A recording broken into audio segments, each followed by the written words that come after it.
La force d'une mère face à la perte d'un enfant dépasse toute compréhension humaine. Mais lorsque cette force repose sur la foi, elle devient quelque chose de véritablement extraordinaire. La mère de Carlo Acuti, Antonia Salzano, a traversé cette douleur d'une manière que peu de personnes pourraient imaginer, non pas avec colère ou désespoir, mais avec une sérénité née d'une spiritualité profonde et authentique. Dans le livre de Job, cette ancienne narration biblique sur la souffrance et la foi, elle a trouvé le reflet de sa propre expérience. Comme Job, qui, ayant tout perdu, n'a jamais abandonné sa confiance en Dieu, Antonia a accueilli sa peine comme faisant partie d'un dessein plus grand. Sa foi n'était pas seulement théorique ou limitée au dimanche, elle était vivante, tangible, et l'a soutenue dans les moments les plus sombres. Pendant son deuil, elle fréquentait l'église avec encore plus de régularité, participant aux offices et trouvant dans la prière la force de continuer. Le christianisme qu'elle vivait n'était pas superficiel, mais enraciné dans une compréhension profonde de l'évangile du Christ. Ces témoignages de foi sont devenus un phare pour d'autres parents confrontés à des situations similaires, montrant qu'il est possible de trouver l'espérance même dans la plus grande des pertes. Lorsque l'on observe la réaction d'Antonia face à la mort de Carlo, on découvre une leçon puissante sur la manière dont la véritable dévotion chrétienne se manifeste au quotidien. Elle n'a jamais remis en question la justice divine, ni renoncé à sa religion. Au contraire, elle s'est plongée encore plus profondément dans l'étude des Écritures et dans la vie sacramentelle. Pendant les sermons, elle écoutait avec une attention particulière, cherchant à comprendre le sens de son épreuve. Son adoration du Christ s'est intensifiée, et elle a commencé à percevoir la mort prématurée de son fils non comme une tragédie sans sens, mais comme un sacrifice inscrit dans le plan divin. Comme elle l'a déclaré à plusieurs reprises, Carlo avait été « prêté » par Dieu et retournait maintenant au Père céleste. Cette perspective ne diminuait pas sa douleur de mère, mais la transformait en quelque chose de sacré et de rédempteur. Les jeunes chrétiens qui connaissaient la famille étaient impressionnés par son attitude, voyant en elle un exemple vivant de ce que la foi véritable devient face aux épreuves. Son louange résonnait même au milieu des larmes, prouvant que la spiritualité authentique transcende les circonstances extérieures. Le témoignage d'Antonia ne se limitait pas à ses paroles, mais s'exprimait à travers chacun de ses gestes, chaque prière, chaque moment de silence contemplatif. Elle comprenait avec une clarté spirituelle remarquable que la souffrance humaine peut se transformer en instrument de salut lorsqu'elle est offerte à Dieu avec une foi sincère. Ses visites régulières au cimetière devenaient des moments de profonde connexion spirituelle, où elle s'adressait à Carlo comme s'il était présent, tout en dirigeant ses prières vers le Père céleste. Lors des offices du dimanche, sa présence silencieuse mais lumineuse inspirait toute la congrégation. Elle était devenue un témoignage vivant que la foi chrétienne n'est pas seulement théorique, mais une force capable de transformer. Lorsque d'autres parents en deuil venaient chercher du réconfort, elle partageait non seulement des paroles, mais sa propre trajectoire d'acceptation et de don. Sa bibliothèque personnelle s'est enrichie de récits de saints ayant traversé des épreuves similaires, et elle puisait dans la communion des saints une force inépuisable. L'évangile qu'elle lisait chaque matin prenait de nouveaux sens, en particulier les passages sur le sacrifice et la rédemption. Ainsi, presque sans le réaliser, Antonia se préparait à témoigner de quelque chose d'encore plus extraordinaire. La vie a ce pouvoir de nous surprendre et de nous déstabiliser, et c'est exactement ce qui est arrivé à la famille Acuti lorsque Carlo a été diagnostiqué avec une leucémie fulminante. Imaginez, un jeune garçon de 15 ans, plein de vie et de projets, confronté soudainement à une maladie qui s'abat comme un ouragan silencieux. La leucémie fulminante n'annonce rien, elle ne frappe pas poliment à la porte, elle s'impose brusquement. Pour n'importe quel adolescent, ce diagnostic aurait été dévastateur, mais Carlo a fait preuve d'une maturité spirituelle qui impressionnait même les médecins les plus expérimentés. Alors que d'autres jeunes de son âge se préoccupaient des réseaux sociaux et des futilités, il a consacré toute son énergie à quelque chose de bien plus grand. Pendant les séances de chimiothérapie, il emportait sa Bible et profitait de ces moments pour approfondir encore davantage sa foi. Ses parents étaient émerveillés de le voir transformer l'hôpital en un sanctuaire personnel, où chaque souffrance devenait une prière offerte au ciel. La religion qu'il vivait n'était pas superficielle, elle était une force vivante qui le soutenait même lorsque son corps jeune était consumé par la maladie. Ce qui frappait le plus dans l'attitude de Carlo face à la mort imminente, c'était sa conscience limpide de ce qui se passait. Il ne vivait pas dans le déni, ni ne s'accrochait à de faux espoirs. Au contraire, il manifestait une acceptation sereine, née d'une spiritualité profonde et authentique. Lors des offices qu'il pouvait encore fréquenter, son adoration se faisait plus intense, comme si chaque louange était un tendre adieu adressé à Jésus-Christ. Il parlait ouvertement de sa situation avec une maturité qui déconcertait même les adultes, expliquant à ses amis et à sa famille que sa souffrance avait un dessein divin. « Je donne tout cela pour l'Église et pour le pape », disait-il, transformant chaque douleur physique en un acte de dévotion concret. Ses études bibliques s'approfondissaient encore, et il trouvait dans les Écritures non seulement du réconfort, mais de véritables révélations sur le sens du sacrifice chrétien. Dans le silence des nuits à l'hôpital, quand la douleur était la plus vive, il murmurait des prières qui touchaient le cœur des infirmiers et des médecins. Son évangile personnel devenait une source de force non seulement pour lui, mais pour tous ceux qui étaient témoins de son chemin de foi au milieu de la souffrance. La manière dont Carlo a affronté ses derniers jours sur terre s'est transformée en un sermon silencieux sur le véritable sens du christianisme. Il ne se contentait pas de parler de foi, il la vivait de manière radicale et transformatrice.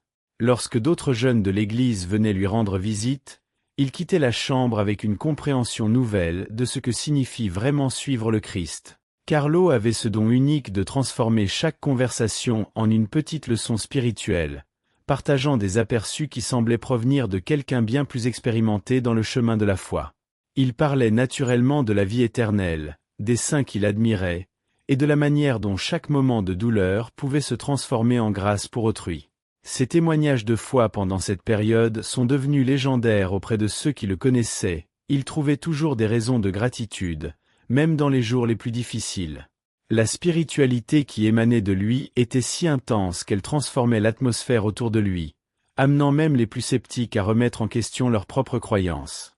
Dans ces dernières semaines, on avait l'impression qu'il avait déjà un pied au ciel, préparant un rendez-vous qu'il savait inévitable et désiré.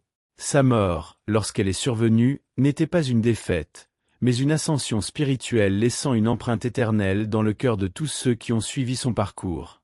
Il y a quelque chose de véritablement impressionnant à observer la réaction d'une personne lorsqu'elle est confrontée à une épreuve radicale, et Carlo Acuti nous a offert une leçon magistrale à ce sujet. Alors que la plupart des adolescents auraient été pris de panique ou de révolte face à un diagnostic aussi dévastateur, lui gardait une sérénité qui semblait venir d'un autre monde. Pendant toute sa maladie, jamais il ne s'est plaint, jamais un « pourquoi moi ?» n'a franchi ses lèvres, aucun signe d'apitoiement sur son sort. Cette attitude n'était ni simulée ni un déni, c'était le fruit d'une foi si solide qu'elle transformait chaque instant de douleur en une opportunité de croissance spirituelle. Les jeunes de son église qui venaient le voir repartaient avec une perspective nouvelle sur ce que signifie vraiment vivre le christianisme de façon authentique. Il avait transformé sa chambre d'hôpital en un véritable sanctuaire, où la prière constante créait une atmosphère de paix contagieuse. Sa Bible était toujours à portée de main, consultée non pas avec désespoir, mais comme on converse avec un ami intime. Dans les moments les plus durs, lorsque la douleur physique devenait presque insupportable, il pensait aux autres, demandait des nouvelles de sa famille et de ses amis, offrant des paroles d'encouragement qui semblaient tomber du ciel. Ce qui touchait profondément ceux qui côtoyaient Carlo, c'était son souci sincère du bien-être des autres, même au milieu de sa propre souffrance. Lors des offices qu'il pouvait suivre, sa présence irradiait une joie contagieuse qui faisait oublier aux autres leurs propres soucis. Il avait cette capacité unique de transformer chaque conversation en un moment de guidance spirituelle, orientant toujours les personnes vers une perspective plus élevée et pleine d'espérance. Son adoration de Jésus-Christ s'est intensifiée pendant la maladie, mais sans désespoir. C'était une adoration confiante et entièrement donnée. Même affaibli, ses interventions lors des études bibliques étaient profondes et touchantes, comme si une sagesse dépassant son âge lui était accessible. Les témoignages de foi qu'il partageait en cette période sont devenus une source d'inspiration pour toute la communauté chrétienne qui le connaissait. Il parlait de spiritualité avec une naturelle remarquable, expliquant des concepts complexes de l'Évangile de manière simple et applicable. Pendant les séances de chimiothérapie, il en profitait pour partager sa foi avec d'autres patients, avec respect mais de façon impactante. Sa religion n'était pas seulement une croyance intellectuelle. C'était une force vivante qui lui permettait d'être une lumière au cœur de l'obscurité la plus profonde. La confiance inébranlable que Carlo manifestait envers Dieu dans ses derniers instants est devenue un véritable sermon vivant sur le pouvoir transformateur d'une foi authentique. Il ne se contentait pas de croire en la vie éternelle, il l'anticipait avec une joie qui étonnait même les médecins les plus expérimentés. Dans le silence profond des nuits à l'hôpital, lorsque la douleur se faisait plus vive, il consacrait chaque instant à ses dévotions personnelles, transformant chaque souffrance en offrande spirituelle. Sa mère raconte qu'il savait trouver des raisons de sourire et même de plaisanter légèrement, allégeant ainsi la tension autour de lui. Carlo possédait cette capacité extraordinaire de voir au-delà de l'instant présent, toujours tourné vers l'éternité qui l'attendait. Lorsqu'un jeune de l'Église se laissait abattre par des difficultés qui, comparées aux siennes, paraissaient dérisoires, il lui rappelait que toutes les épreuves de cette vie sont passagères à la lumière de la perspective divine. Sa prière constante n'était pas une lamentation, mais un chant de gratitude. Il remerciait Dieu pour l'opportunité d'offrir ses souffrances pour le salut des âmes. Même avec une voix affaiblie, lorsqu'il participait au chant d'adoration, il les vivait avec une intensité émotionnelle qui touchait profondément tout ce présent. Ainsi, Carlo nous préparait silencieusement à comprendre que son départ n'était pas une fin, mais le commencement d'une mission encore plus grande à révéler dans les années suivantes. Lorsqu'une personne vit avec une telle intensité spirituelle quitte ce monde, elle laisse derrière elle une énergie qui continue d'agir, mystérieuse et puissante. La mort de Carlo n'a pas mis fin à son influence. Elle a marqué le début d'une série d'événements extraordinaires qui émerveilleraient sa famille et sa communauté chrétienne. Quelques mois après son départ, les premiers récits ont commencé à apparaître. Des personnes ayant connu Carlo, ou simplement prié pour son intercession, témoignaient de guérisons inexplicables et de transformations profondes dans leur vie. L'un des cas les plus frappants concernait une femme brésilienne, atteinte d'un cancer avancé, qui, après avoir prié avec une foi inébranlable pour l'intercession de Carlo, reçut de ses médecins la nouvelle que sa tumeur avait disparu complètement. Ces témoignages de foi se sont multipliés de façon organique, créant un réseau de personnes expérimentant le pouvoir de la prière transmise par ce jeune parti si tôt. L'église locale fut impressionnée par la quantité de récits qui arrivaient, chacun plus émouvant que le précédent, tous pointant dans la même direction. Carlo poursuivait sa mission d'évangélisation, désormais d'une manière totalement nouvelle. Lors des offices dominicaux, de nouveaux témoignages de grâce obtenus se faisaient entendre régulièrement, et la communauté comprenait peu à peu qu'elle était témoin de quelque chose de véritablement surnaturel. La mère de Carlo, Antonia, devint la principale témoin de ces manifestations extraordinaires, qui semblaient confirmer la sainteté de son fils. Dans ces moments de dévotion personnelle, elle commença à vivre des rêves vivants et des signes remplis d'une paix inexplicable. Dans l'un de ses rêves les plus marquants, elle voyait Carlo vêtu de blanc, irradiant une lumière semblant venir du ciel, lui adressant des paroles de réconfort qui restaient gravées dans son cœur même après le réveil. Ces rencontres oniriques n'étaient pas de simples produits de sa nostalgie maternelle. Elles avaient une qualité prophétique qui se confirmait ensuite à travers des événements réels.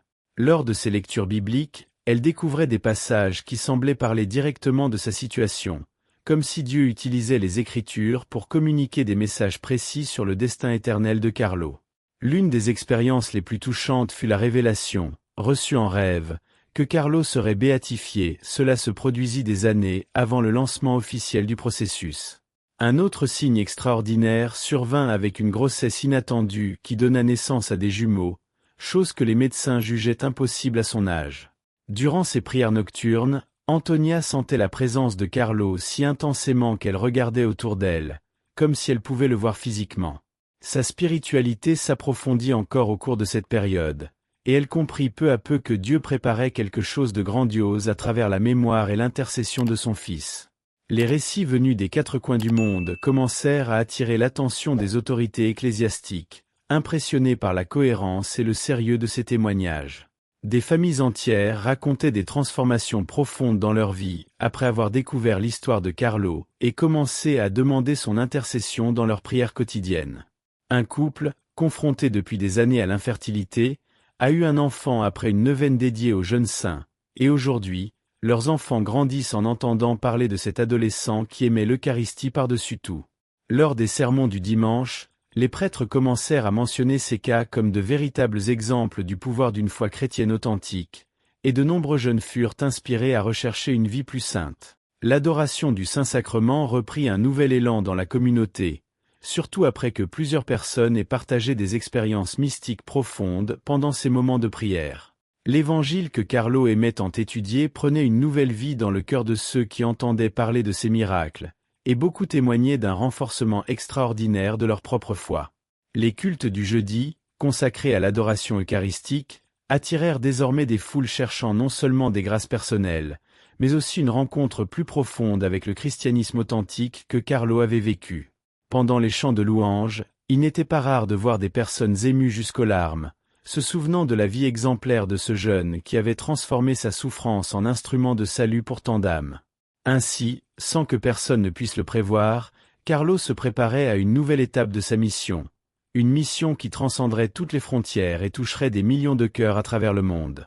Il y a quelque chose de profondément mystérieux et émouvant lorsque Dieu choisit de manifester sa gloire à travers des signes qui défient notre compréhension humaine, et c'est exactement ce qui se produisit avec le corps de Carlo Acuti après sa mort. Lorsque sa famille prit la difficile décision d'exhumer ses restes pour le processus de béatification, ce qu'ils découvrirent stupéfia même les experts les plus sceptiques.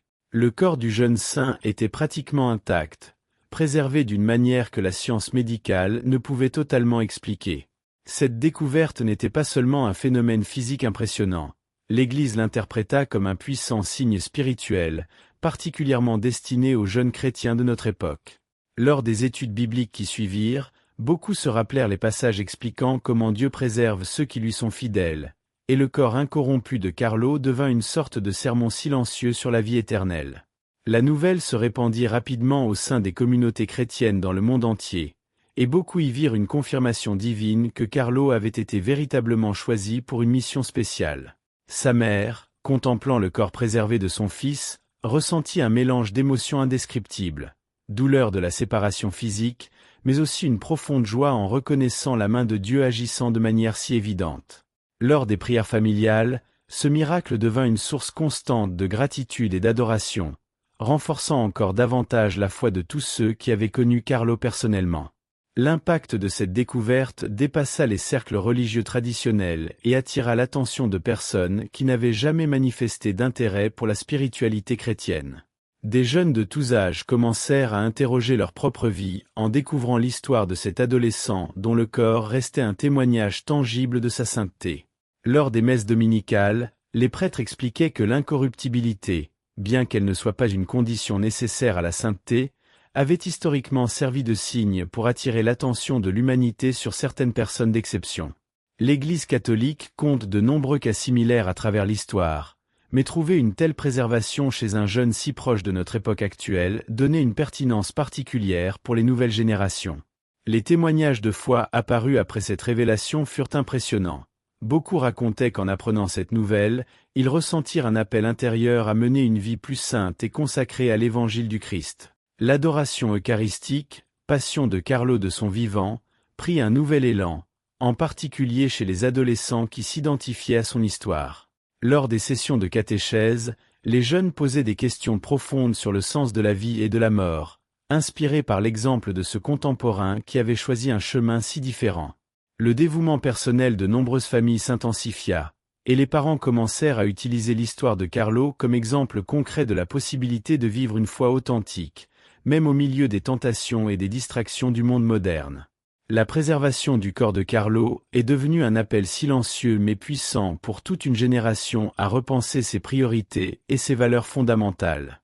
Les médecins et scientifiques qui l'ont examiné étaient intrigués par son état de conservation, surtout en considérant qu'il était décédé d'une leucémie, une maladie qui fragilise normalement le corps de manière sévère. Pour les fidèles, ce phénomène s'est peu à peu transformé en message divin, particulièrement adressé aux jeunes d'aujourd'hui, confrontés à tant de distractions et de superficialité. Lors des messes en mémoire de Carlo, des foules d'adolescents et de jeunes adultes venaient chercher bien plus que la simple curiosité. Ils venaient vivre une expérience spirituelle authentique. La Bible que Carlo aimait tant étudier prenait un sens nouveau pour eux, révélant non pas un vieux livre poussiéreux, mais une source vivante de sagesse pour leur vie quotidienne. Les groupes de prière pour la jeunesse chrétienne se sont multipliés, et beaucoup témoignaient de moments profondément marquants lors de ces rencontres.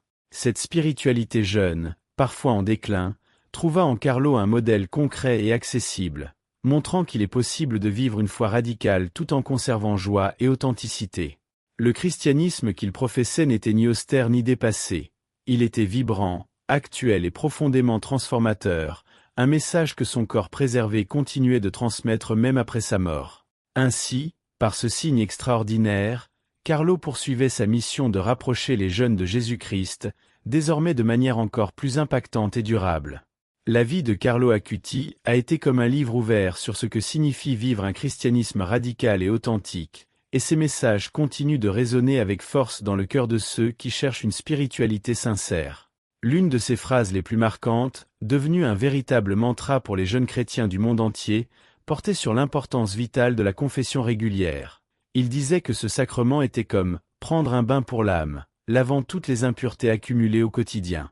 Carlo ne voyait pas la confession comme une contrainte lourde ou embarrassante, mais comme une rencontre libératrice avec la miséricorde divine, une occasion de recommencer à zéro chaque fois que nécessaire. Lors de ses études bibliques, il découvrait de nombreuses références au pouvoir transformateur du pardon, et il partageait volontiers ses enseignements avec les autres jeunes pendant les messes. Sa dévotion particulière pour l'Eucharistie était si intense qu'il l'appelait « mon autoroute pour le ciel », expliquant qu'à travers ce sacrement, il pouvait se connecter directement avec Jésus-Christ d'une manière unique et puissante. Pendant l'adoration du Saint-Sacrement, il passait des heures en silence contemplatif, et nombreux étaient ceux qui s'émerveillaient de la sérénité qui se lisait sur son visage. Sa prière n'était jamais mécanique ni répétitive, c'était un dialogue intime et constant avec le divin, une conversation qu'il poursuivait tout au long de la journée. Pour Carlo, la religion n'était pas une charge supplémentaire, mais le sens même de l'existence, la force motrice donnant une signification à chaque instant et chaque expérience. L'héritage spirituel le plus profond que Carlo nous ait laissé réside dans sa compréhension révolutionnaire du véritable but de la vie humaine. Il répétait souvent, « Nous ne sommes pas nés pour les choses de ce monde, mais pour l'éternité », une perspective qui transformait totalement sa manière de vivre les défis, succès et échecs quotidiens. Lors des sermons, il absorbait chaque mot comme une éponge, mais ne se contentait pas d'écouter, il vivait ses enseignements de manière concrète et transformante. Carlo possédait une capacité unique à voir au-delà des apparences superficielles qui fascinent tant les adolescents, se concentrant toujours sur ce qui compte vraiment d'un point de vue éternel. Ses témoignages de foi étaient empreints d'une maturité spirituelle impressionnante, et il expliquait des concepts complexes de l'Évangile avec simplicité et application pratique. Lorsqu'il parlait de spiritualité à d'autres jeunes, il n'utilisait ni langage compliqué ni théologique. Il traduisait les vérités profondes du christianisme en exemples concrets et accessibles. Pendant ses dévotions personnelles, il notait ses réflexions et ses intuitions, aujourd'hui considérées comme de petits trésors spirituels, démontrant comment il est possible de trouver Dieu dans chaque détail de la vie quotidienne. L'adoration pour lui n'était pas un moment limité de la journée, mais une attitude constante de reconnaissance de la grandeur divine. Sa vie est devenue un exemple vivant que l'on peut être saint sans être désuet, radical dans la foi sans être fanatique, profond dans la spiritualité sans perdre la joie. Et peut-être que son message le plus révolutionnaire reste cette phrase célèbre. Tous naissent originaux, mais beaucoup meurent en copie. Elle touche profondément car elle parle à l'une des grandes inquiétudes de notre monde moderne, la quête d'authenticité dans un univers d'apparence et de comparaison incessante. Carlo comprenait que chacun possède une vocation unique, un appel particulier que seule cette personne peut accomplir dans la grande symphonie de la création divine. Lors des messes, il observait combien certains semblaient jouer un rôle plutôt que d'être eux-mêmes, et cela le poussait à vivre toujours plus authentique et transparent. Sa foi chrétienne n'était pas une imitation de ce qu'il voyait chez d'autres saints ou leaders religieux, c'était l'expression sincère de sa relation personnelle avec Jésus-Christ. Dans les études bibliques, ses contributions apportaient toujours des perspectives fraîches et originales, comme s'il percevait des vérités que d'autres ne voyaient pas. Sa prière était tout aussi unique, mêlant tradition et spontanéité, venant du cœur. Carlo nous a appris que le vrai christianisme ne consiste pas à suivre des formules toutes faites, mais à laisser l'Évangile transformer notre être intérieur, pour briller de notre propre lumière. Sa spiritualité était contagieuse car elle était authentique, attirant toutes les générations fatiguées des masques et des faux-semblants.